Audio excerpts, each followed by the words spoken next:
What is up, guys? It's Fray here, and welcome to my first educational commentary on YouTube. This will be the first of many, and in these videos, you guys will learn what happens in the inside of the brain of the IGL, the in-game leader of, in this case, a trio. You guys will see why I make the decisions I make and why I make the calls that I do. I really hope and I really think that these videos will help you guys improve and learn and get an insight of why pros play the way they do. And I believe I'm one of the best IGLs in EU because I've been doing it for a really long time, and I actually VOD review a lot of my own games and a lot of other pros games to learn more about the game. So I'm really sure that these videos will help you guys. If you guys do learn something and enjoy the video, I would really appreciate a like and a sub, because these videos take a lot more time and work than the other highlight videos. Hope you guys enjoy. Have a good day. These games are from the Razor Trio semifinals, which was a cup of $6,500 prize pool. We did extremely good in the first 3 games of the semifinals, and they were extremely stacked. So I really think these games could show you guys and help you guys get a lot better at the game. Unfortunately, I didn't record the first part of spawn of the first game because I forgot to hit record, but it doesn't really matter. We land cragging trios, and I'm gonna show the off spawn strat in the next game. But basically, we killed the trio that landed here, and we got lucky with first zone, so we had a lot of time to farm and fish and get ready to move. As you guys can see, the second zone is really close to craggy. If we would have moved up on that hill, we would be on a congested side of the map, and a lot of trios could hold us as we get up the hill. So what we are actually going to do, and what I tell my trio to do, is rotate all the way towards the water and then hug the edge of the map. Because as we do that, a lot less people will see us and a lot less people will shoot at us while we rotate. And it's a free rotate. And we want to get to the dead side of the map, which means the dead side is where the least amount of trios are positioned. And as we get to dead side, we're going to have a lot easier rotate into the next circles of the map, which means that we have a much better chance of placing good in this game.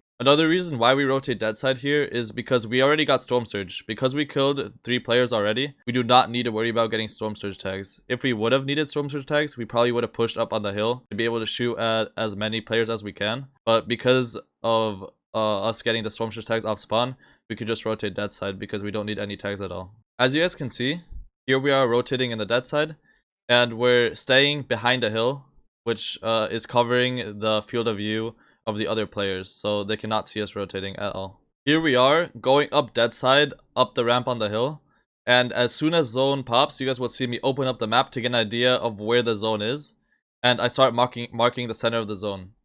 The center of the third zone is a really strong position to be in. So I called in my trio that we want to get as close to the center as possible, because if we get center of third zone, that means we will most likely get fourth zone as well. And that puts you in a really strong position. As you can see, we start driving the car towards the center of third zone, and I'm kind of driving the car left of the hills so that we have more cover, because everybody's trying to shoot us for Storm Surge tags, so I make sure that the least amount of people can shoot us as possible. So we find a place that's kind of close to center of third zone. As you can see, we find a spot that is close to center of third zone, but that we can also refarm. Finding a spot in the center of third zone or close to the center that you can also refarm is really important, because we can refarm all of the mats we use. So that means we can be fully covered and still have as close to max mats as possible, which means that we have a better chance of making it to endgame and performing good in that game. As soon as the next zone shows, I open up my map and put a waypoint onto where the edge of the next zone is, as you can see right now. That gives me more of a perspective of how we want to rotate this zone and where we need to get to be safe for next zone. My teammates scouted that the team on the hill already moved. We are about to get ready to follow the builds that are already placed in front of us. Following builds is really important when you rotate, because when you rotate in the open, a lot of people are going to shoot at you and you need to waste a lot more mats. So if you follow a team's builds, you can hide behind cover and have to use a lot less mats for the rotation. As we rotate, I mark the base in front of us with a waypoint to see if it's in zone or not. We see that it's not in zone, but really close, so we decide to just get on top of them and base up. Being on top of teams puts you in a way stronger position than being under them, because if you are under them, they can pressure you a lot better. Now we have control over them, and if we want to, we can pressure them as well. It also puts us in a better rotation to rotate next zone with shockwaves or bouncers if we need to. Here, we started getting sprayed at a lot of people in the lobby because they need Storm Surge tags, so it wasn't a kind of a scuffed position. But all we are trying to do right now is getting away from as much spray as possible while getting in a position where we can shockwave to next zone. Here, I call the flowers to come to us as fast as possible so we can splash and then shockwave into next zone. As you guys can hear, Flow's instantly called that he's all the way to the left, and I marked where I'm gonna base up on, so that they instantly have an idea where they need to go. Unfortunately, in this position, where you get sprayed at again by a lot of players, which happens a lot in stack games. As soon as you guys get sprayed, you guys need all of your trio members to try to expand as much as they can. Because if you just stay in one box, then you will just keep getting sprayed until all of you guys are dead. So we switch to metal and try to build as much room as possible to avoid getting servers focused. Now we can just heal back up and we have 5 seconds to see where next zone goes. Again, I instantly put a waypoint to where zone goes so that I get an idea of if we need to go down or if we need to go up, or just to while rotating to have a better idea of where I need to go to at all times. It's a lot easier to put a waypoint than always having to just have a feeling of where zone is going, if you guys understand what I mean. Here, Flowis makes a good call to spray, but as soon as we see that we don't get a kill out of it, I call it to leave it so that we don't get held before we shockwave. It's important to not open up any new edits before you're going to shockwave it, because you're just going to get sprayed by a trio while you shockwave, and that's going to scuff you a lot. As you guys can see, I don't land with my trio exactly because I fly against the wall, but I instantly recognize where they are and get to them as fast as I can. And I call that I'm with them so that they know, and then I just start tarping for them. We stay on the right side of the zone, which is dead side. This is a really important point. As you guys can see, we are the team furthest to the right, which is closest to the edge of zone on the right side. You guys always want to try to be either on the far left or on the far right of zone. In this case, the far right is better because zone is also moving towards that direction. If you guys can see on the map in the top right, the zone is moving to our right. That means if we stay on the far right of everybody, we get ahead of them, and we don't have that problem where you get stuck behind other people's builds. So that's what's called dead side and moving zones. Being in the center of everybody makes you a lot more vulnerable to edit plays and to get stuck between people's builds or run into pre-edits and just die. So you guys want to make sure you guys always try to get to dead side in front of everybody as far as possible. I also call that I'm one layer above low ground or second low ground, which puts us in a really good spot because we also like to play low ground, and if we see that nobody's under us, we can just claim low ground. We're also not far up on height, which means that we're not going to get sprayed at by the height team. I call that I have 0 mats and just ask my teammates to drop me some so I can keep tarping. We recognize that zone pulls back, which means we want to get back ahead of zone, but Flawless gets cracked, so he needs to heal first. At this point, it's too risky to try to get to dead side again, and we just try to tarp ahead straight and a stair tarp to save as much mats as possible. We get kind of lucky and find mats from a dead person right in front of us. I instantly call how many mats I got, and we try to keep tarping ahead. This is a really good layer. As you can see, we have no teams really close left or right of us, or really close above or under us. We're kind of split from the other trios and have a really good layer where we can have a lot of room. While this happens, my 2 fraggers in the trio are constantly looking for refreshes so that we can have more mats. Again, you can see that I start rotating towards that side again, because we have the mats that we need to have, and we just want to stay away from people as much as we can. And I always call to my trio when I go up a layer or down a layer so that they can follow me easily. Instead of just doing it and hope that they follow me, I always tell them, okay, I went up a layer or I went down a layer so that they can follow me easier. Zone pulls back again, which is perfect for us because we can just stay ahead and tarp. As you can see, we are second height right now. The whole trio on high ground is spraying at us. So it's important to either change your position or try to contest height. We went down on low ground to try to get away, but Flo was shockwaved on height and called that he had height. We try to get up to him as fast as possible. Now I call that they're higher up than us and we just need to spray them down instead of constantly wasting our mats to try to contest height. Flows gets sprayed a lot while we do so it's important to just give it up at that point and try to look for a different strat.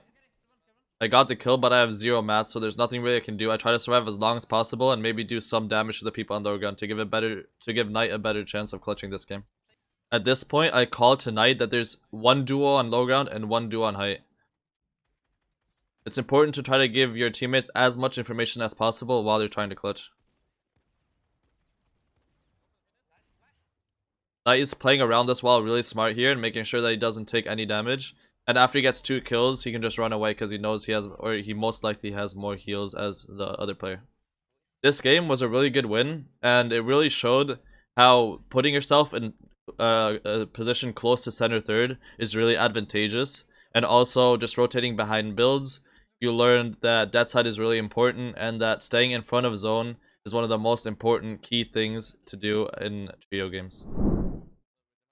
Here we can see two trios fighting, but it's really important that you don't focus too much on third-partying fights every time you see people fighting. I call that the next zone is really far away, so it's really not worth it to third party. Even if we end up killing everybody, we're gonna be in a worse position because we have to rotate super late and we can easily get held. There's a lot of reasons that you don't want to fight, because if the fight even takes too long, one of you guys can get knocked, or like I said, even if you win the fight, you can be in a worse position that you were in before that.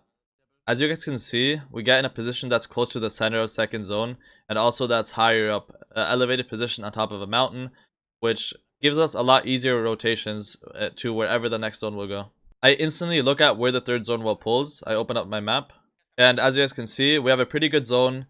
Because we already based up and already used mats, and we're in a pretty good position, it's not worth it to risk moving a bit just to be in the exact center of the third zone. We're in a really good position right now. We don't have to do anything. We already used mats. We're covered. We're elevated. So we pretty much have everything we need to have right now. So there's no point in risking anything at all by moving. You guys have to think about every time you're in the open moving, it's a risk that you are taking. You could get headshot sniped. You could get shot at. You could get pushed. So if you don't need to move, most of the times you shouldn't, unless you're in a really bad position. I even tell my trio that we shouldn't shoot at random teams because they can easily get mad and just shoot back and waste our mats or even push us. So because we don't need Storm Surge tags, we should only go for edits and shots if we think we can kill a person because of it. But if we can't do that, then there's no point in taking the risk. I rift and I tell my trio to stay in the air as long as they can to give us just an idea of exactly where we want to land. I instantly mark exactly where we're going to land so that there's no miscommunication and we don't land split. Flowis builds floors everywhere for the whole trio so we can easily land on them, even though I kind of failed there. It's important that the first person that lands just builds floors everywhere, so it's a lot easier for us to land on the floor and just instantly get to him. Again, as soon as first moving shows, I waypoint it. This is something you will see me do in basically every single zone, every single situation, and I can't stress enough how much it will help you if you just start waypointing every single zone. It helps you have a lot better awareness of the map. Here, we use our rift in the first moving. First moving is the best zone to use your rift in.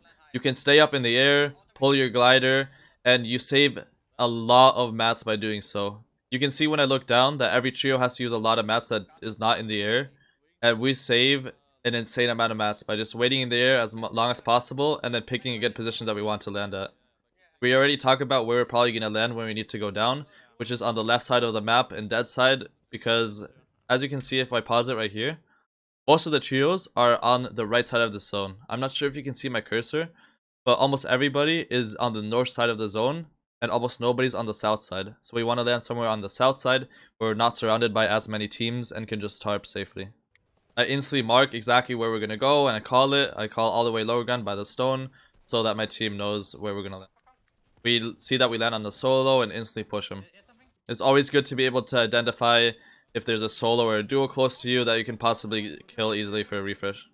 I instantly call it to my trio because Flawless is shooting a lot of players right now that we should instantly shift our focus to rotate.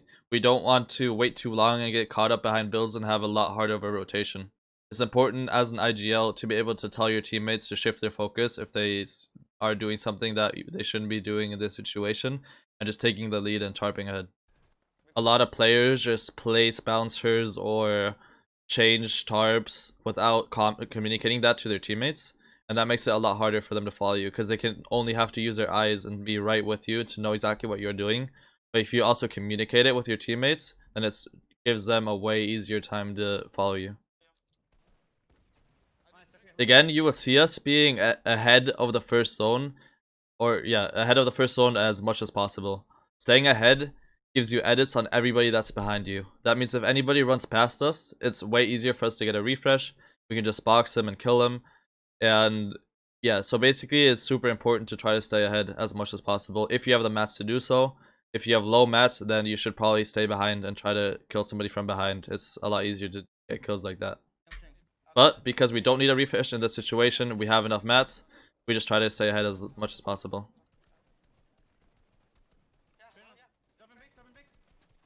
I'm not staying behind to look for refreshes at any time in this game because it's not my job to do so. If I don't stay ahead, we can lose the whole entire game.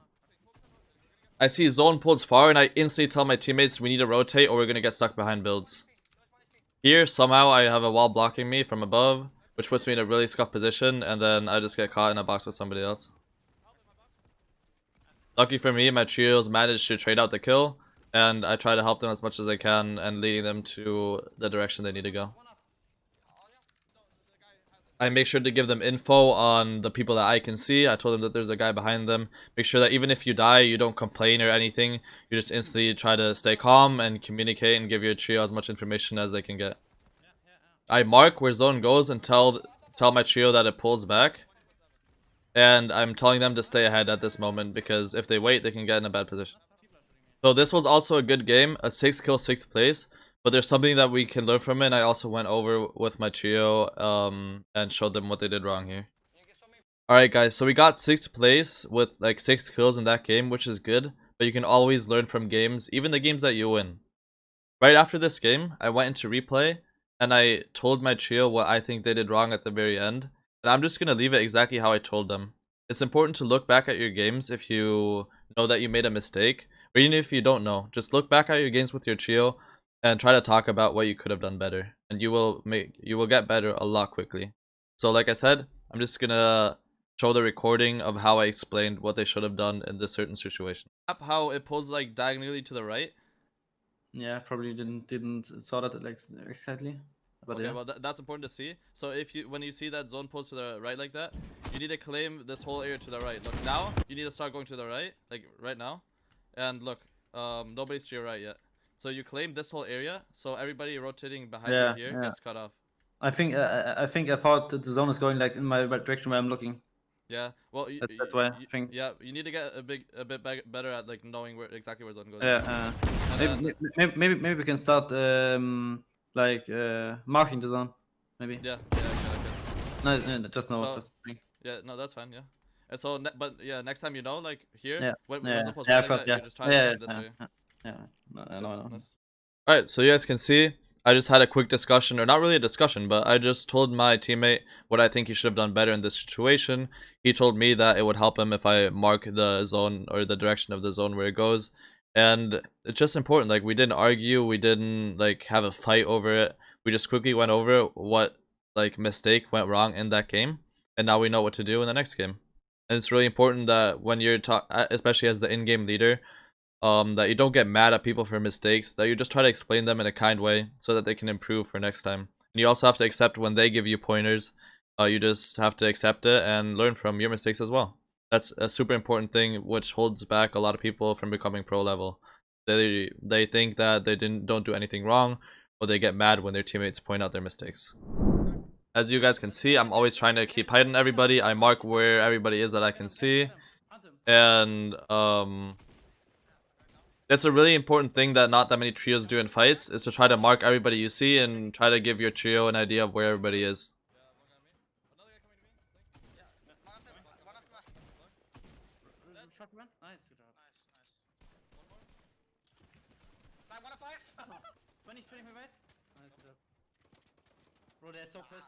At this point, it's a 1v3 and I just go for the kill, basically. Throwing the body back in your base instead of finishing him and getting the loot right in the builds where he died in is extremely important, because once you throw the body into your builds, you have every edit and you're in a lot safer position.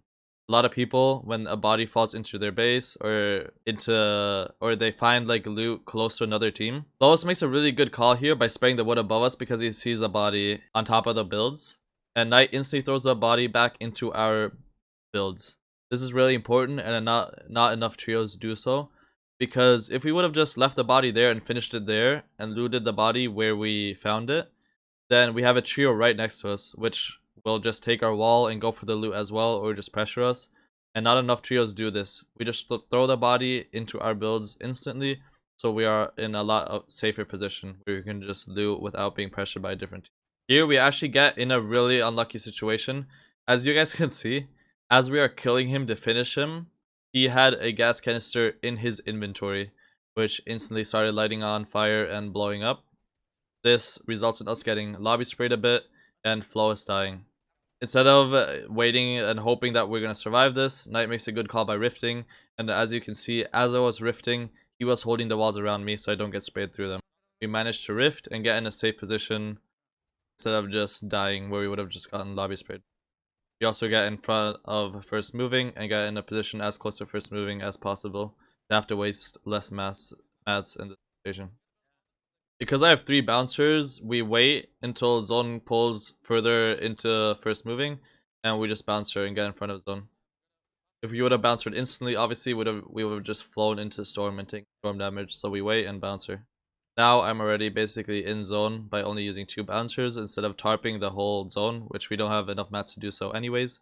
So even like people undervalue bouncers. Bouncers can help you save a lot of mats in every single game.